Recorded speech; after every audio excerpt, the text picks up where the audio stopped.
Message. Hey, y'all, come look at this. Generational thought process, because I said for me, the first sellout in the hood is the drug dealer, and people don't look at it that way. And because expound on that. The first sellout is a drug dealer because I'm just trying to feed my family is not an answer for you to be able to kill my family. You can't kill my family because you're trying to feed your family. So you're the first sellout, and we co-sign that and be cool. It's like, he's just trying to eat. He's not just trying to eat. He's killing your family while he's trying to eat. You're creating a climate that makes black on black the worst thing on the planet. You're killing black people trying to make a living. And the oppressor is absolutely loving that. And I said they love a drug dealer. Your colonizer loves a drug dealer because you're killing your people to feed yourself. One of the reasons why. Because what took 400 years to do, crack did in 10. From 80, let's say 84 to 94. In 10 years, the damage that crack cocaine caused to the black community, or just black people in general, all across America, was, you can never bounce back from it. Is the crack era over? Yes, the era is over, but crack is, you know what I mean? That's why I personally believe that baking soda is the worst thing that ever happened to niggas, man. Because cocaine been around forever. Niggas been doing coke, niggas been doing drugs, but when they hit it with that Arm & Hammer, it turned into something that destroyed a community, bro. What is in that shit? You can clean your teeth with it, get corrosion off your car, put it in your refrigerator, nigga. Make cookies. But when you hit it with some, when you mix it with some coke, they the new tool of white supremacy. They help fuel the prison system. And then not only are they the tool of white supremacy, they the agent of darkness and Satan and the demonic forces in the devil's kingdom on earth. Ain't nothing good about a rapper. Ain't nothing righteous about a rapper. Ain't nothing godly, no God spirit. Nigga, they don't give you one good song.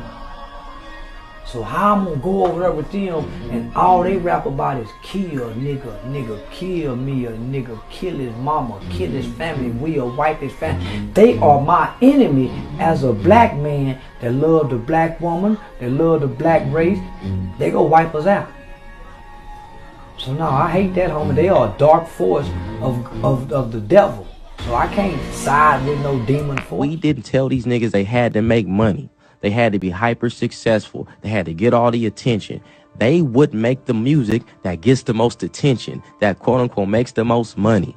You get what I'm saying? They would just make music. They will figure out what they want to do and what they want to make. But when you a nigga say he rap, nigga, okay, I want to see a Benz. Where's the chain? A nigga could tell you yesterday, yeah, I'm about to start rapping. For sure, my nigga, where your car at? You eating, right? You a rapper, you gotta have this, you gotta have that. And like I said, that's why I be on niggas. Like, niggas wanna call niggas artists, all this other shit. Shut the fuck up. For black people in general, we sell trauma.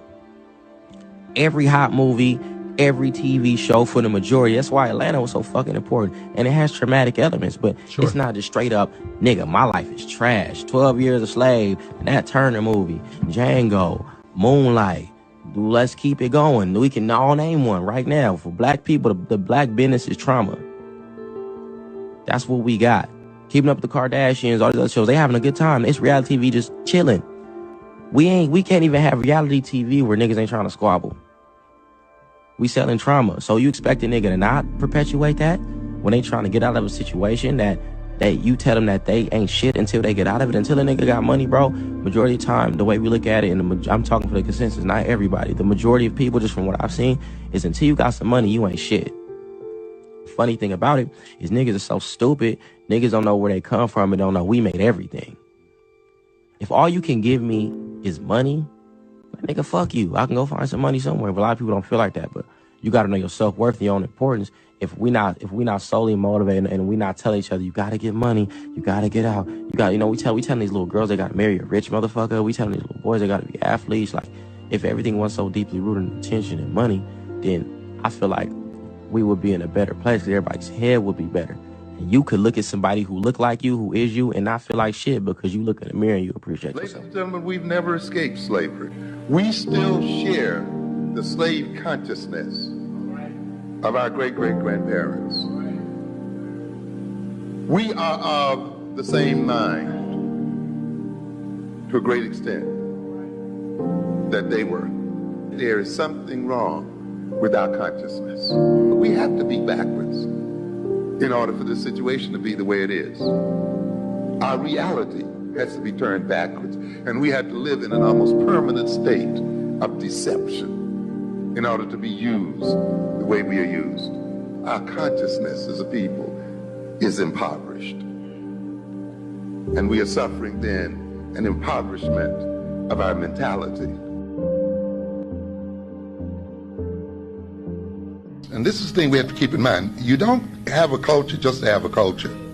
And you don't claim a culture just because it's a culture or just because it's African.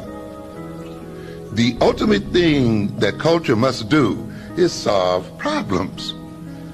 When boys are not trained into men relative to the culture, then these boys will prey upon the culture and destroy the culture. And this is a part of what we have in so-called black-on-black violence. Boys who've been brought into manhood in ways that are detached from African culture and African people, you see, who have not engaged in training in an organic relationship to their Africanness. And therefore, since they are not socially defined, they then become antisocial in their behavior. Yo, I just posted a tweet where I said, you know, white supremacy is an autopilot, right? And that thought came to me after I was thinking about all these black TV shows, right? And I remember a few years ago when these shows were coming into existence, we was all happy because we were like, oh man, finally we're gonna get black voices telling you about black life and black experience and shit. And at the end of the day, the only thing we got out of it was like shows just showing women being single and how they don't need no nigga, and a bunch of dope boy TV shows. Like, nigga, we could have kept the cracker in charge if that's the case. Like, we did all that fussing and fighting to get black people to tell their own story, and the only stories we got is how women don't need no nigga, and every nigga living a drug D-boy fantasy. Like, what the fuck? Like, this shit is an autopilot, dog. Even if we get rid of the white man, it's still gonna be comes white. up and says something like, I am a god. Everybody says, who does he think he is? I just told you who I thought I was. A god. I just told you. That's who I think I am. Would it have been better if I had a song that said, I am a nigga? Or if I had a song that said, I'm a gangster?